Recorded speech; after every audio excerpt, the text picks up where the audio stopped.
प्यारे बहनों और भाइयों तथा ज्योतिष प्रेमियों, मैं आपके लिए आज बता रहा हूँ कि गण वर्गों का मिलान कैसे किया जाता है। तो देखिए, इसमें पहला है वर्ण, यानी परस्पर कार्य क्षमता।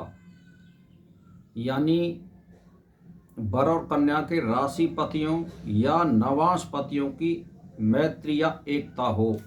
जैसे मान के चलिए, कन्या का राशि मिथुन हो और वर की राशि कन्या हो, तो इन दोनों का स्वामी बुध हुआ, तो इनमें मित्रता है। तो ये तो जन्म लगन के अनुसार हुआ, यानी चंद्र लगन के अनुसार। फिर आप जब नवांश कुंडली या सप्तमांश कुंडली बनाएंगे तो उसमें नवांश आता है, उसके लग्नेश का भी मित्रता देखनी पड़ेगी। ये तो वर्ण हुआ। दूसरा है वश, यानी परस्पर संबंध कैसे रहेंगे। इसके लिए राशिपतियों नवांशपतियों की मित्रता एकता हो, यानी इसमें भी नवांशपति और लग्नेश राशिपति जो होता है उनका मेल मिलाप किया जाता है, और तारा एक दूसरे को समझने की शक्ति, यानी उसमें बौद्धिक स्थिति क्या है। यानी जैसे किसी का स्वामी मान के चलिए कि मेष राशि लड़की की है और मकर राशि कन्या की है, तो मंगल भी क्रोधी स्वभाव का है और तुम्हारे शनि भी जो है तामसी ग्रह है, तो उनमें दोनों में तकरार रहेगा और बनेगी नहीं। तो इस तरह से इनमें मिलान किया जाता है। जैसे योनि है, जैसे मान के चलिए एक की योनि आ रही है नकुल यानी नेवला और दूसरी की आ रही है शरभ, तो उन दोनों में विरोध रहेगा।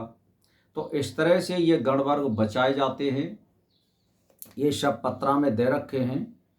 अब आती है राशिपति परस्पर प्राकृतिक स्वभाव, यानी इसमें भी यही होता है कि ज़्यादातर राशिपतियों और नवांशपतियों में मित्रता एकता हो और भटूक दोष ना हो।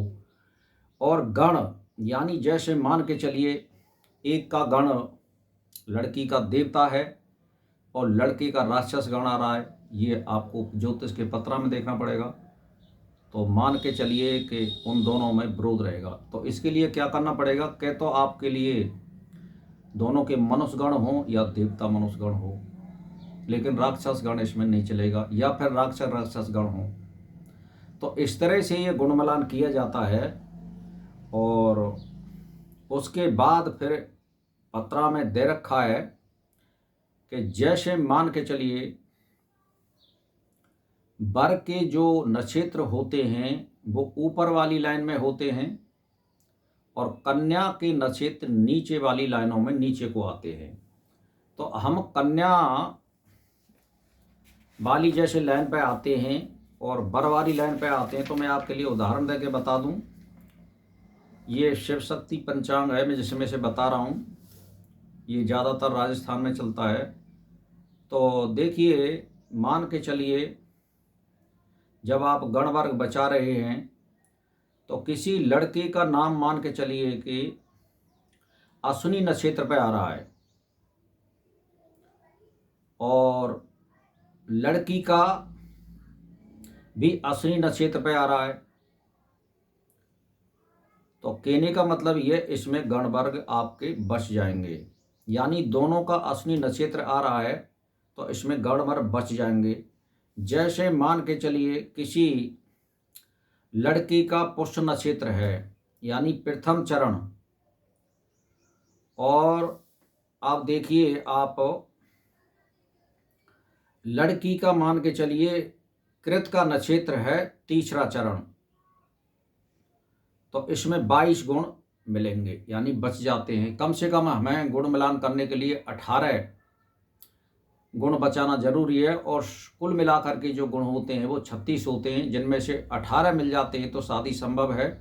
और यदि कोई मंगली दोनों में से एक हो और 28 गुण अगर मिल जाते हैं तो वहाँ शादी संभव होना हो जाता है। इस तरह से ये गुण वर्ग मिलान किया जाता है। तो जैसे मैं आपके लिए फिर एक उदाहरण देके बता दूं, मान के चलिए लड़के का जो नक्षत्र है वो जो है हस्त नक्षत्र है। अब हस्त नक्षत्र चौथा चरण है और मृगशिरा का यानी दूसरा चरण है लड़की का, तो इसमें 34 गुण मिल जाते हैं। तो इसमें जो बटे आती है वो अवगुण होते हैं और उसमें कुछ नहीं लिखा रहता है, खाली गुण लिखे रहते हैं, वहाँ गुण ही होते हैं। तो भाई और बहनों, इस तरह यह गुण मिलान किया जाता है। इसमें कोई ऐसी कड़ी बात नहीं है। इसको बनाने के सीखने के लिए कोई फॉर्मूला नहीं अपनाना पड़ता है, बस थोड़ी समझ की बात है। जो आदमी ज्योतिष का काम जानता है वो गण वर्ग मिलान बहुत आसानी से कर सकता है। देखिए, जानिए और दुनिया को बताइए और ज्योतिष में ज्ञान बढ़ाने की कोशिश करें। इसी के साथ मेरा नमस्कार स्वीकार।